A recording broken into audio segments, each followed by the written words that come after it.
I believe in the evil in human nature. This is a wicked world. In a wicked world, wicked people are born.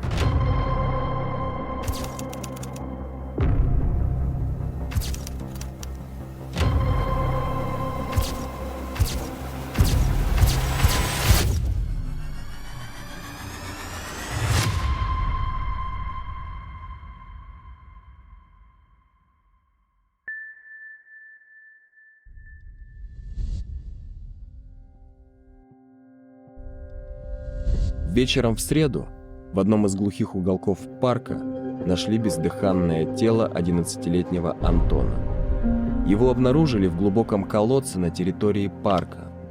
Антона начали искать после того, как в полицию написала заявление его мама, когда обнаружила, что сын не вернулся домой после прогулки. По ее словам, еще вчера сын ушел гулять и не вернулся. В отдел МВД России по району Москворечья Соборова города Москвы поступило сообщение от женщины о том, что ее 11-летний сын вечером 18 июля не вернулся домой после прогулки.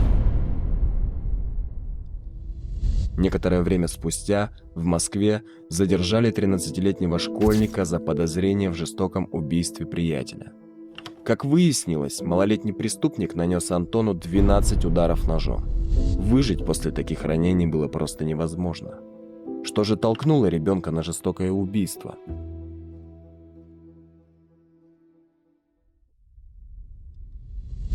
Антон учился в церковно-приходской школе. Семья считалась благополучной, соседи по дому, друзья отзываются о нем как о спокойном, добром мальчике. Мать растила его одна. Какое-то время с воспитанием мальчика ей помогала бабушка. Но 3 года назад она умерла. Здоровался со мной как туда-сюда. Ну, они видели, чтобы он там с какими-то друзьями ходил? Я вообще не видел. Я видел его постоянно только с мамой и все. С сыном женщина часто ходила в храм. Они жили скромно, но мальчику старалась ни в чем не отказывать. Обычная с виду кирпичная пятиэтажка. Первый этаж, крайняя дверь справа, деревянная, без обивки, неровно выкрашена в красный. Отсюда до места убийства примерно 8-10 минут неспешным шагом. 13-летний Данила, имена детей изменены, который признался в убийстве пятиклассника, бывал в парке Коломенское регулярно и знал его как свои 5 пальцев. Камера видеонаблюдения сняла последние минуты жизни 11-летнего подростка. Вместе со своим 13-летним знакомым они заходят на территорию Коломенского парка. Спустя час-полтора отсюда выходит только один. Маршрут пятиклассника отследили по камерам видеонаблюдения. Он был с другом. В Коломенское они вошли через вход номер 7. От прогулочной зоны до колодца, в котором нашли погибшего, около 100 метров. Скорее всего, молодые люди шли сюда целенаправленно, чтобы решить между собой какой-то конфликт. Нападавший, судя по всему, заранее продумал все детали убийства. Взял с собой простой кухонный нож для расправы. Данила привел сюда своего знакомого на место, где никто не гуляет, и нанес ему 12 ножевых ранений. Шансов выжить после таких травм у Антона не было. На территории парка нашли тот самый колодец, в котором было обнаружено тело 11-летнего молодого человека. Сюда его сбросили сразу после расправы.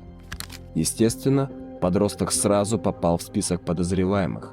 Следователи приехали к нему домой и при обыске нашли рубашку с футболкой со следами крови. Данила пытался их застирать, но не смог. Выяснилось, что после расправы 13-летний ребенок отправился к себе домой. Перед тем, как зайти в квартиру, выбросил в урну перчатки, в которых убивал свою жертву. Спустя несколько часов подозреваемого задержали. Случившееся стало абсолютным шоком для родных задержанного. Его мама, приехавшая на место трагедии, упала в обморок.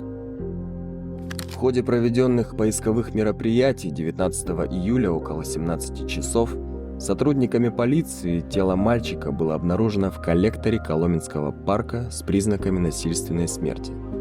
По данному факту следственными органами возбуждено уголовное дело по статье 105 Уголовного кодекса Российской Федерации «Убийство», сообщил начальник управления информации и общественных связей Владимир Васенин. Во время допроса подросток полностью признал свою вину. Родственники мальчика до сих пор не могут понять, что могло заставить его так хладнокровно расправиться над своим товарищем.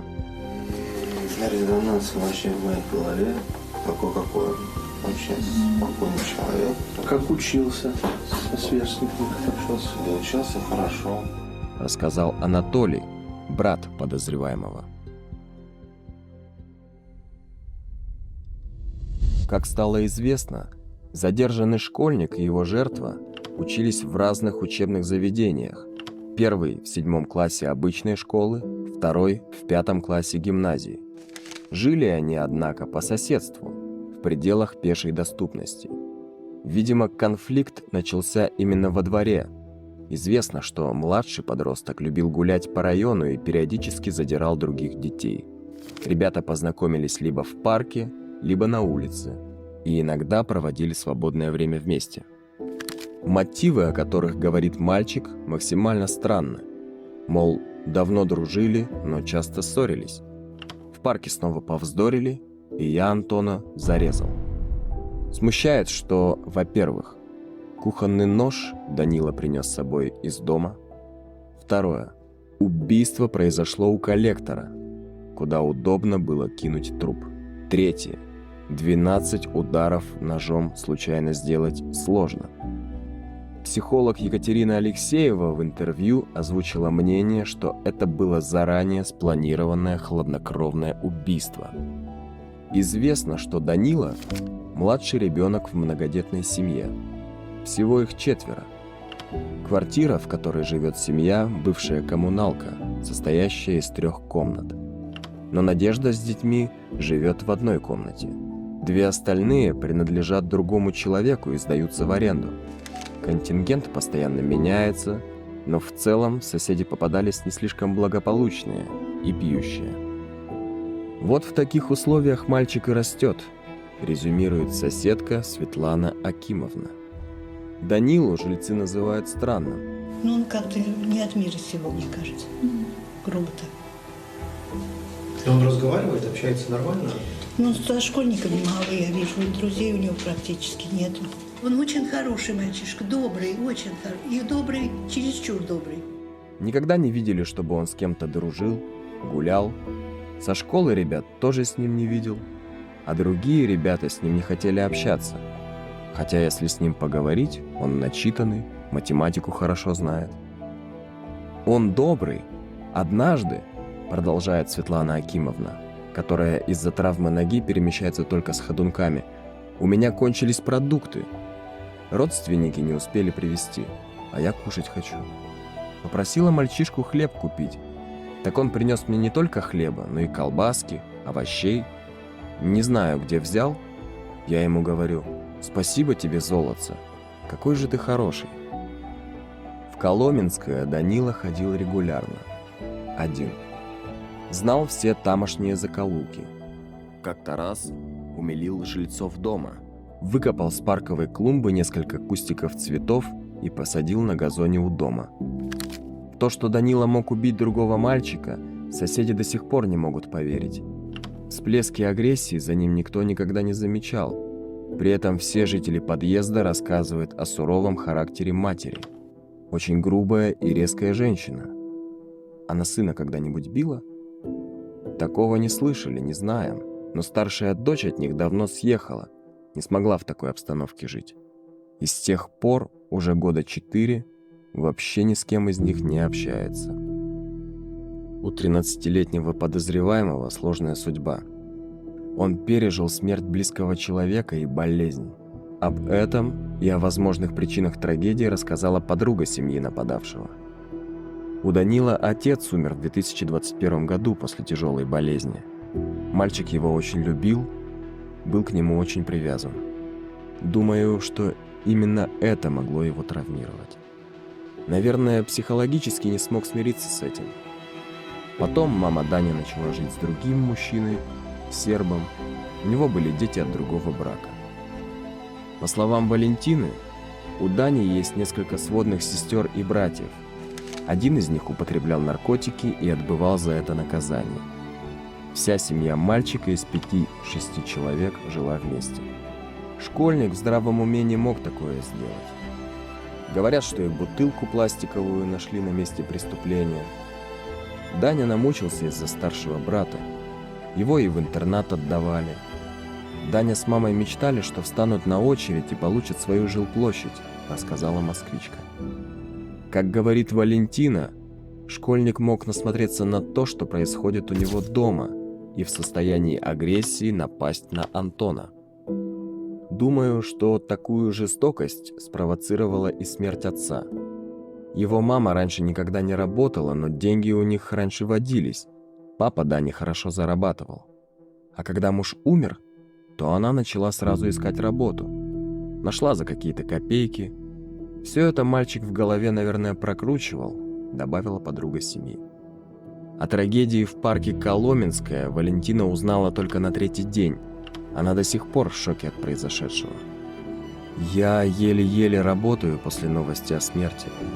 Это ужасно. На месте того мальчика мог быть мой ребенок. Откуда столько злости? Бедные родители. Я в этом горе вместе с ними, добавила подруга семьи. В ходе проведения следственных действий подросток дал признательные показания и детально описал все обстоятельства, произошедшие в тот день. Во время обыска, проводимых по месту его жительства, в квартире обнаружены следы преступления. Сейчас с задержанным работают следователи. Вероятно, на время расследования ребенка поместят в спецучреждение закрытого типа. Возбуждено уголовное дело по факту убийства малолетнего, в ходе расследования которого установлена причастность к совершению преступления 12-летнего мальчика, который сознался в содеянном. Прокуратура контролирует установление всех обстоятельств произошедшего, сообщил руководитель пресс-службы прокуратуры Москвы Людмила Нефедова. Привлечь подростка к уголовному наказанию в силу его возраста невозможно. Сейчас следователи выясняют, что толкнуло ребенка на преступление. Следственный комитет возбудил уголовное дело по статье «Убийство малолетнего». Но посадить в тюрьму 13-летнего Данилу, даже если его вина будет доказана вдоль и поперек, не смогут. Возраст уголовной ответственности в России наступает в 14 лет. Дорогие подписчики и гости канала, как вы считаете, какая мера должна быть применена в качестве наказания малолетнего преступника? Что на самом деле побудило Данила так жестоко расправиться с другом? И правда ли главной причиной была ссора, как утверждает он? Свои ответы оставляйте в комментариях.